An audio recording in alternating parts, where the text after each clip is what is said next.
lo que hacemos es ponemos al paciente lateral y entre el E5 y el E6, el punto ideal, ponemos la aguja y poco a poco vamos inyectando el contraste y disparo. O sea, pongo un poco de contraste, disparo, pongo un poco de contraste, disparo. Ahora lo veréis, ¿no?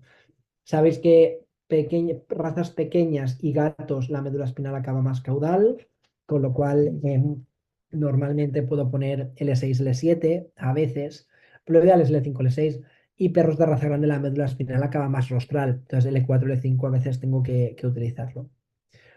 Entonces, yo normalmente lo que hago esto, me pongo el paciente en decúbito lateral, me pongo la columna completamente recta, hago radiografías simples de la columna entera, previo. Empiezo siempre ventrosal y luego lateral. Y luego es un procedimiento estéril y limpio.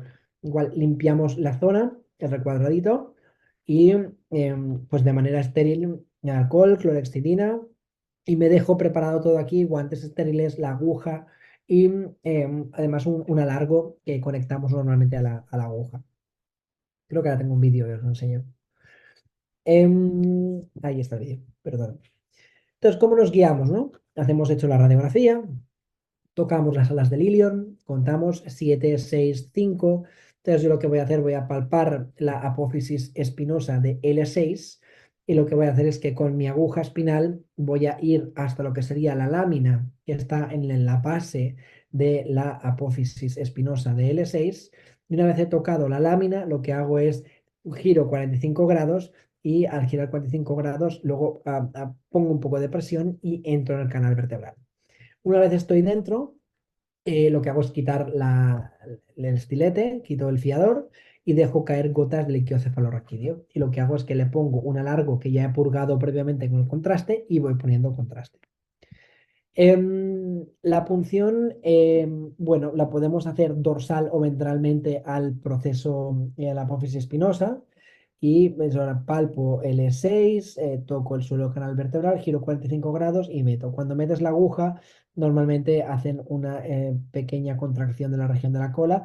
A veces hay que sacar un poquito la aguja y veis que ya sale líquido cefalorraquídeo. Cuando sale líquido cefalorraquídeo, significa que estamos a nivel del espacio supracnoideo, que es donde yo quiero inyectar nuestro contraste. ¿Veis? 45 grados, hace lo de la cola y saco un poquito la aguja hasta que veo líquido cefalorraquídeo. Cuando ya tengo líquido cefalorraquídeo, idealmente lo recolecto y lo analizo. Si se me contamina un poco, puedo dejar fluir un poco de líquido cefalorraquídeo hasta que se limpie un poco. A veces no se limpia 100%, pero intentar que esa contaminación sanguínea se vaya quitando. Lo que hacemos es luego eso, conectar un largo que tenemos que hemos purgado previamente con el contraste. Hay veces que es muy difícil porque tenemos animales gorditos que no palpamos aquí, por ejemplo, está L6, no hay quien la palpe, ¿no? Entonces, si no, lo que podemos hacer es ponemos la aguja y voy haciendo una placa, ¿no? Yo voy viendo que estoy en esta región, voy bien. Si estoy muy bien, pues giro un poco más y entro, ¿no? Entonces me puedo guiar un poco por radiografías a ver en qué punto estoy y si estoy correcto o no correcto y si voy a entrar por el ligamento interarcuado y el canal vertebral, pues de manera correcta. Entonces, hemos hablado, recogemos el líquido cefalorraquídeo, adjuntamos nuestro alargo que ya va purgado con contraste y poquito a poco vamos inyectando contraste. Lo que hacemos es metemos un máximo de contraste de 0,5 mililitros por kilo y en vez de inyectarlo de manera todo a tope como a lo mejor se puede hacer, yo lo que hago es poquito a poco. Metemos un poquito de contraste y vemos si estamos dentro. Lo normal es que pinte la línea dorsal y ventral de contraste y veamos estas líneas hacia arriba, que son como las raíces nerviosas, y veo que yo estoy dentro. Una vez estoy dentro, pues voy metiendo más contraste, hago una placa, veo que estoy bien, voy metiendo más contraste, hago la placa. Entonces, solo metemos el contraste estrictamente necesario, no metemos más. Y así barremos la columna entera. Aunque sea un problema cervical, lo barremos la columna entera. Luego, a medida que el contraste vaya llegando hacia arriba, levantamos la cabeza un poco, 45 grados, porque no queremos que llegue mucho contraste a la cabeza. Entonces, esto es básicamente lo que haremos. Hemos puesto la aguja, hemos metido el líquido de contraste. ¿Cómo se evalúa? Pues siempre miramos la línea dorsal y la línea ventral de contraste. Quien me va a decir dónde está el problema es la línea dorsal de contraste, donde se atenúe la línea dorsal de contraste. En este punto es esta región de aquí donde está el problema, ¿vale? Veis que la intensidad de la línea dorsal y ventral, aquí se me atenúa, con lo cual este es el punto donde está el problema, ¿no? ¿Qué vemos aquí? Estas de aquí abajo están mal. Esta técnica a veces es, eh, es difícil de hacer. ¿Y qué podemos ver? Podemos ver que se me vaya al contraste el espacio epidural. Recordar que el espacio epidural es espacio que está por fuera de la dula madre, que hay grasa epidural entre médula espinal y el periostio o el hueso. Cuando tenemos esta forma que veis aquí, que tiene forma puntiaguda, es un patrón típico de mielografía subdural, es decir, estoy por encima del espacio supracnoideo y estoy por debajo de la dura madre. Y luego cuando tengo esto, que se me mete contraste dentro del parénquima, puede ser sugestivo de mielomalacia. La mielomalacia, muchas veces con la mielografía, se ve que pues, se mueve el parénquima espinal y el contraste se mete dentro del parénquima espinal. Entonces esto puede ser una de las, bueno, puede ser sugestivo de tener mielomalacia. Es verdad que se ha visto igual que con resonancias magnéticas cuando tenemos mielomalacia, que desaparece mucho lo que sería la señal Haste, que es la del espacio supracnoideo de resonancia magnética, que correspondería a la mielografía de resonancia magnética, o se ha visto una lesión hiperintensa muy larga en pacientes con mielomalacia. Con mielografías se dice que entre 5 y 6 espacios vertebrales podría ser sugestivo de que no vaya a ir bien si tengo un paciente sin sensibilidad profunda y con 6 espacios de patrón intramedular donde se atenúa la línea de contraste dorsal y ventral. Pero estos son papers muy antiguos, si os fijáis, del 96, y es verdad que cada vez tenemos lo que hablábamos, tendencia a hacer menos mielografías. Cuando en una mielografía lo que hacemos es valorar qué patrón de mielografía tengo. Tengo básicamente tres. Tenemos el patrón mielográfico extradural, cualquier cosa que esté por fuera de la dura madre, intradural extramedular o el intramedular. Y cuando tengo algo extradural, básicamente puede ser cualquier cosa. Obviamente, si yo tengo un paciente que tiene el patrón extradural encima del cuerpo, encima del disco intervertebral, lo más probable es que sea núcleo pulposo herniado, pero puede tener también hematoma en esa región o puede ser pues, una neoplasia o una proliferación de los tejidos perimedulares, ¿no? Pero en esta región de aquí, pues, ¿qué vemos? Vemos una elevación dorsal de la línea ventral de contraste encima del cuerpo vertebral 7, 6, 5, 4. L4, L5 y vemos una atenuación también de la línea dorsal. Y esto, el evento dorsal me está diciendo que tengo un patrón mielográfico extradural, en este caso que es el lado derecho. Aquí tenemos más ejemplos de patrones extradurales. Quizás aquí cuesta un poco, pero la ventrodorsal, si os fijáis, esta es la ampliada. Esta línea que veis aquí es la línea de mielografía, tendría que estar en contacto con lo que sería la pared del canal vertebral. Y veis todo esto de aquí, todo esto es un patrón mielográfico extradural. En ocasiones, cuando hacemos mielografías para hernias discales cervicales, después de la cirugía podemos a veces repetir la radiografía y esto puede ser muy útil para ver si he quitado toda la compresión de la médula espinal. Entonces, por ejemplo, si veis aquí, tenemos un perro que tiene estos C1, C2, C3, C4. Entre C3 y C4 tengo una elevación dorsal de la línea ventral de contraste compatible con una hernia discal. Entonces, esta hernia discal, como veis, 1, 2, 3, 4. 1, 2, 3, 4. ¿Veis la ventrodorsal cómo se ve? Se ve pues con un patrón excéntrico. Me está diciendo que la compresión es principalmente ventral. Hicimos un slot ventral, quitamos la compresión y bueno, que aquí tenéis el agujerito del slot ventral que hicimos y veis que la línea ya no se desdobla, sino que la línea entre 1, 2, 3, 4 vuelve a estar en contacto con el suelo del canal vertebral. Entonces sabemos aquí que hemos quitado la compresión y es una de las cosas que si todavía queda contraste, pues se puede hacer después de una mielografía para asegurarnos que no tenemos una compresión residual de la médula espinal tras la cirugía del slot ventral. En ocasiones podemos ver hernias crónicas. Bueno, esto es una crónica agudizada.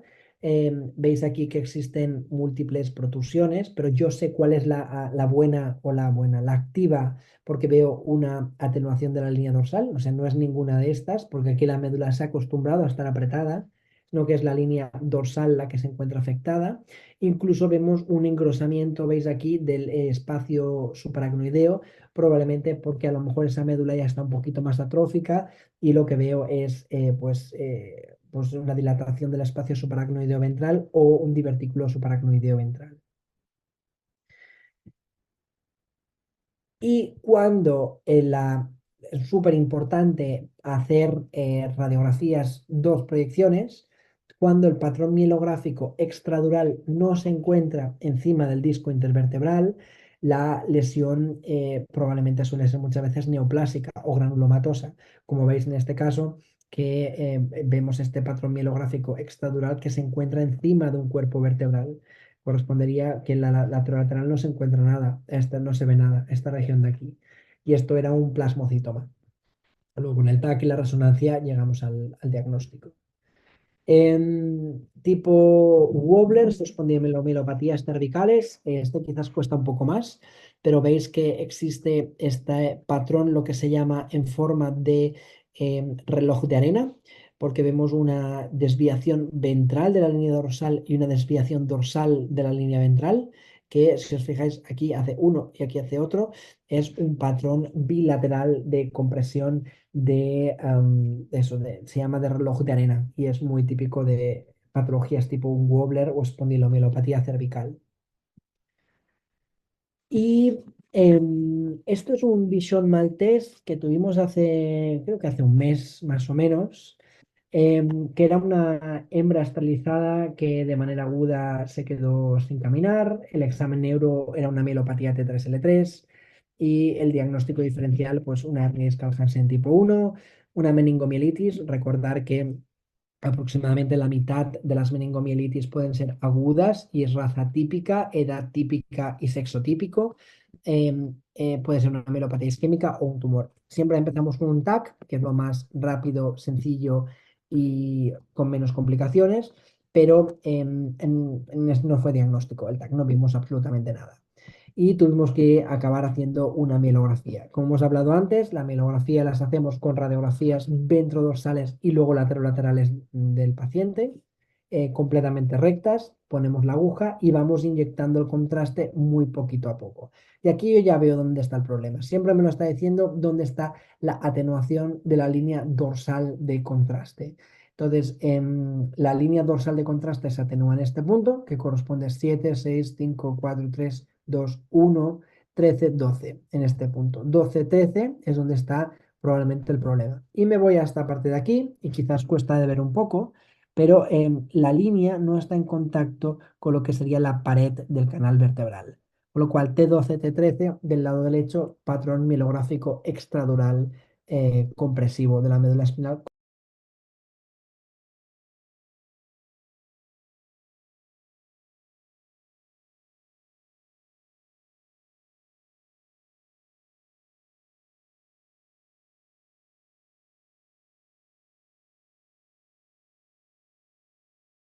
Compatible con hernia discal Hansen tipo 1.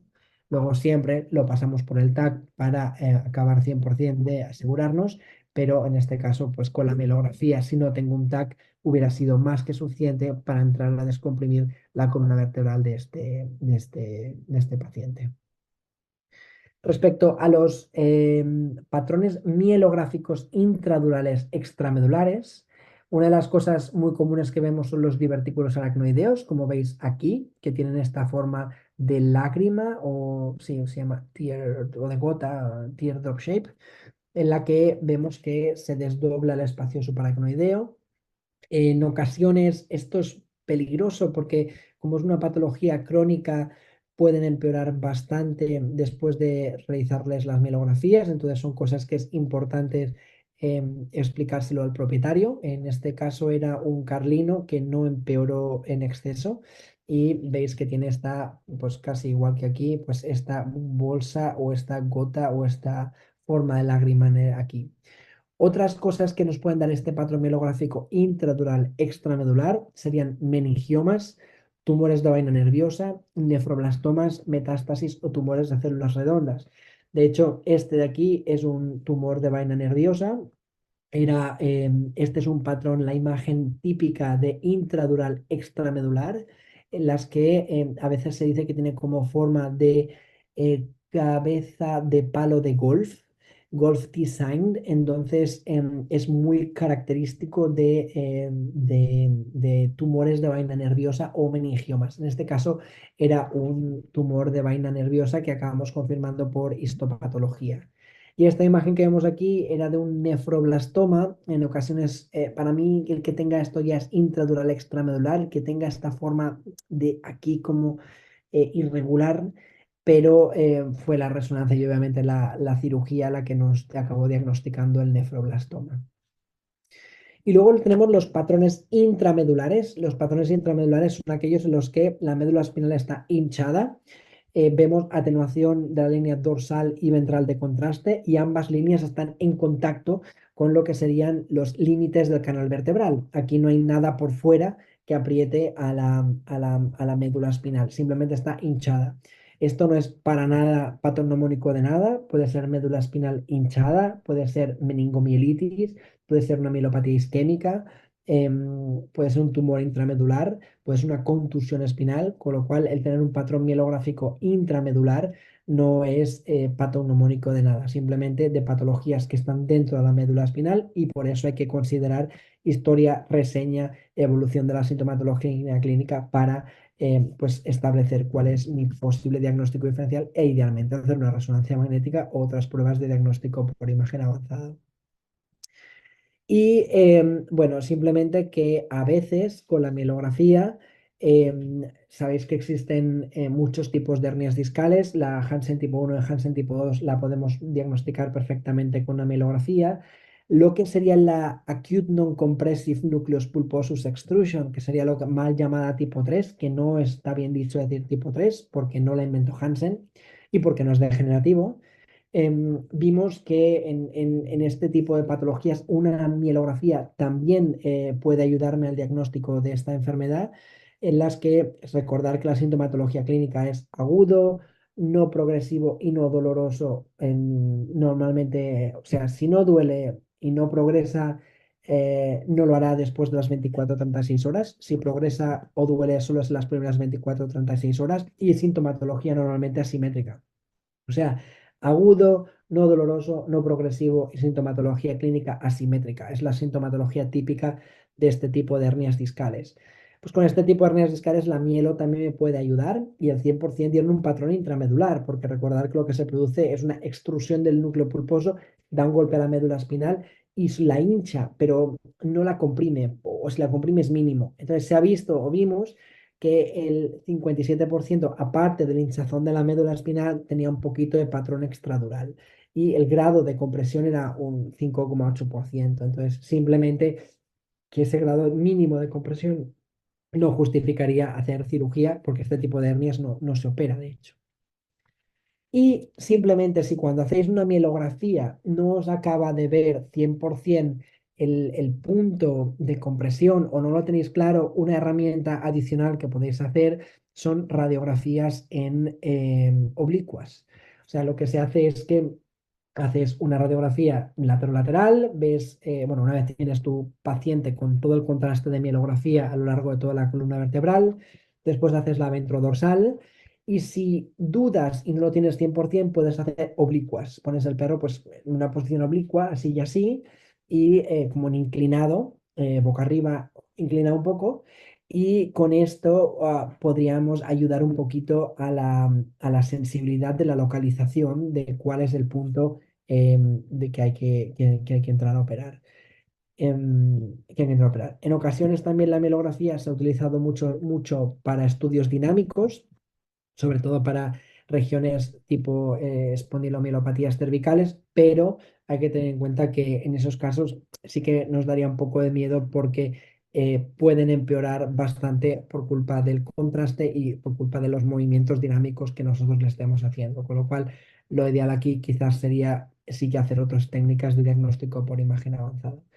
La mielo se puede hacer en otras especies, hurones, en cerditos, incluso está descrita en conejos o está descrita en aves. Entonces, es una técnica que, ya os digo, es importante siempre hablar con los propietarios porque es una técnica que quizás antes se hacía mucho, ahora se hace menos y yo me la plantearía en el caso en el que no tenga acceso a otras pruebas de diagnóstico por imagen y el propietario entienda muy bien los riesgos asociados a dicha prueba. Y creo que hasta aquí es todo. Disculpad que creo que al final ha ido un poco rápido, pero quería dejar estos últimos minutos para preguntas si alguien tiene. Y, y nada, espero que, pues nada, espero que os haya gustado la sesión de radiología. Es difícil hacer una sesión tan compleja en tan poco tiempo, pero bueno, espero que sea útil. Muchas gracias.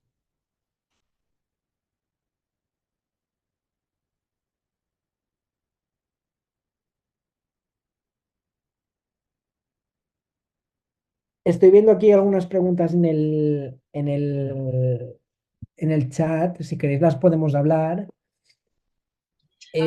Aura Sí, claro. Pamela, Sí, ¿lo lees sí. o te las ayudo? Bueno, yo las tengo aquí, si os parece bien. Ah, dale, perfecto, sí, dale. Mira, Aura Pamela dice, buenas tardes. Posterior a la radiografía para diagnóstico de luxación, ¿recomienda TAC para una buena planeación quirúrgica o resonancia magnética para valoración del daño al tejido nervioso? Pues solo tener mielitis traumáticas debido a la inestabilidad. Pues esta pregunta que haces es súper difícil de hacer. Yo, si solo puedo elegir una técnica diagnóstica, diría TAC, porque con el TAC puedo medir mejor los huesos, puedo medir, bueno, puedo mejor planear mi cirugía para medir los implantes que voy a utilizar, porque con una placa y con una reso el hueso no lo veré tan bien. O sea que si pudiera hacerlo, haría todo, pero si solo pudiera elegir una cosa, sería el TAC para la valoración de los implantes. Es verdad lo que comentas, que después con una resonancia podríamos ver si existe atrofia de la médula espinal, porque de la inestabilidad que ha habido han dado microgolpecitos y puede haber atrofia, o incluso puede haber divertículos aracnoideos, quistes aracnoideos, que el propietario tiene que ser consciente que puede haber un área de gliosis como consecuencia de la inestabilidad y que eso no se va a recuperar, o si hay un divertículo aracnoideo, a veces hay que operarlo, pero si tuviera que elegir una técnica, elegiría TAC más que reso, pero la reso obviamente me puede dar muchísima información. Sí, Aura Pamela pregunta, ¿se puede identificar un proceso de gliosis en una resonancia? En una resonancia nosotros lo que veremos es un área hiperintensa en T2 que nosotros viendo este área hiperintensa no sabemos lo que es, simplemente con la reso. Podemos ver que sea área gliosis, es verdad, aunque puede ser un edema, puede ser líquido, puede ser inflamación. Entonces, basándonos solo en la resonancia es súper difícil de saber si realmente es gliosis o es simplemente un edema de que ese tejido ha sufrido como consecuencia de eso, de la inestabilidad. A veces lo que hacemos es tratar con córticos. Los córticos pueden ayudar a quitar ese edema y a veces el grado ese mínimo de mejoría que puedan tener significa que ese tejido es viable, significa que tiene potencial de mejoría. Pero si el tejido está muerto, no mejorará. Pero es muy difícil, necesitas histopatología para saberlo. Y también la compañera pregunta si se identifica la hipoplasia, aplasia de los procesos articulares, ¿se recomienda una cirugía profiláctica por la predisposición? No, no haríamos ninguna cirugía profiláctica a no ser que eso le dé sintomatología clínica y que sea, o sea, que no sea un hallazgo incidental en un perro normal.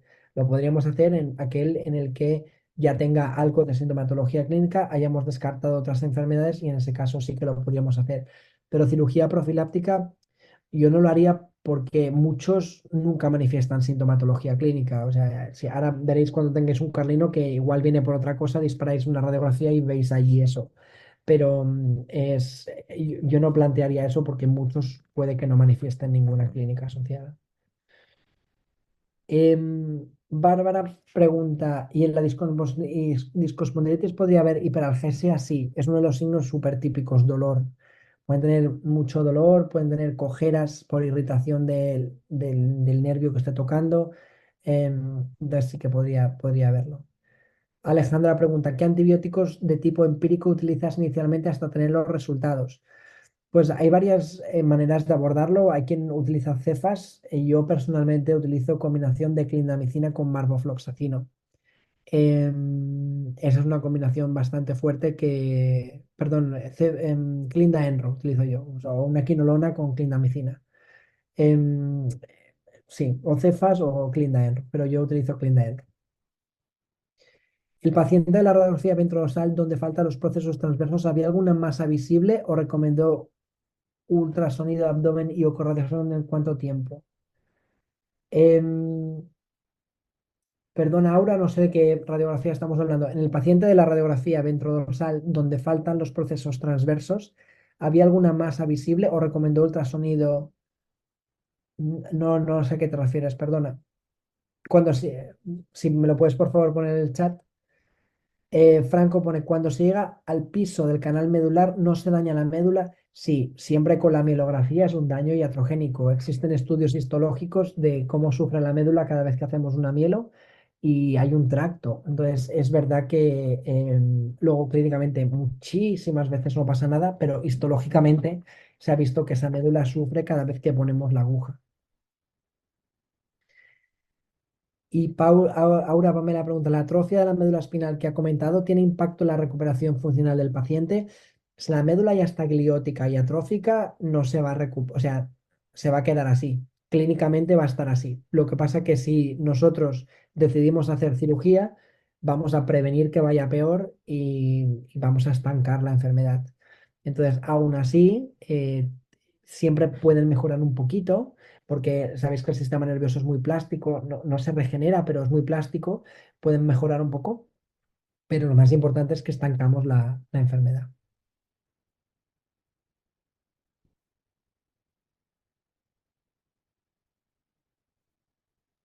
Bueno, por el momento no hay más preguntas, ¿cierto? Tampoco veo en preguntas y respuestas, tampoco hay. Entonces, listo. Disculpad De antes que me he igual quedado sin manera, voz también, estaba aquí con los caramelos, con los chicles, con los todo y perdonar que de igual manera, cualquier pregunta que nos hagan en medio de diferido, pues te la haremos llegar, ¿cierto? Para que tú, por favor, nos colabores con ello. De antemano, muchas gracias por acompañarnos el día de hoy. Una excelente charla. muchas gracias, que vaya muy bien, gracias, Igualmente, doctora, hasta luego, que estés hasta muy bien. luego. A los compañeros les informo que nos vemos el día de mañana con el doctor Mildred May, en el cual vamos a hablar